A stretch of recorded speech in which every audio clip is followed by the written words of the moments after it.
মেয়ে বড় হয়ে গেছে এই অজুহাতে অনেক স্বামী স্ত্রী সন্তান নেওয়া বন্ধ করে দেয়, এটা কতটুকু যৌক্তিক? খুব দরকারি একটা প্রশ্ন। অনেক দম্পতি এই কাজটা করেন, বলেন যে ছেলে মেয়ে এখন বড় হয়ে গেছে, তাদের সামনে বাচ্চা হলে তারা কি মনে করবে, এই জন্য আর বাচ্চা নেয় না। এটা খুবই জঘন্য একটা বিষয়।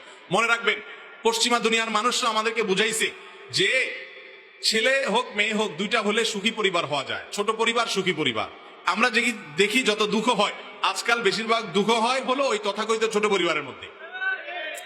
ইয়াহুদিরা এক সময় তারা যখন আমাদেরকে জন্ম নিয়ন্ত্রণের ফজিলত শুনাইতো, তারা পশ্চিমা দেশগুলোর রাস্তা 5টা 7টা 8টা তাদের বাচ্চার সাথে নিয়ে ঘুরে বেড়ায়। তারা নিজেরা ঠিকই বুঝে যে মানুষের মূল্য কত, জনসংখ্যা এটা কোনো বিপদ না, জনসংখ্যাকে জনসম্পদে রূপান্তরিত করতে না পারাটা হলো বিপদ। চায়নাতে এত মানুষ, চায়না গোটা দুনিয়ার বাণিজ্যিক নেতৃত্ব যারা দিচ্ছে তাদের মধ্যে একটা দেশ। অতএব জনসম্পদে রূপান্তর করতে হবে।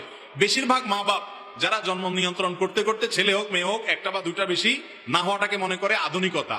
দেখবেন যে আল্লাহ মাফ করুক, এদের জীবনে বেশিরভাগ ক্ষেত্রে বিপদ হয়।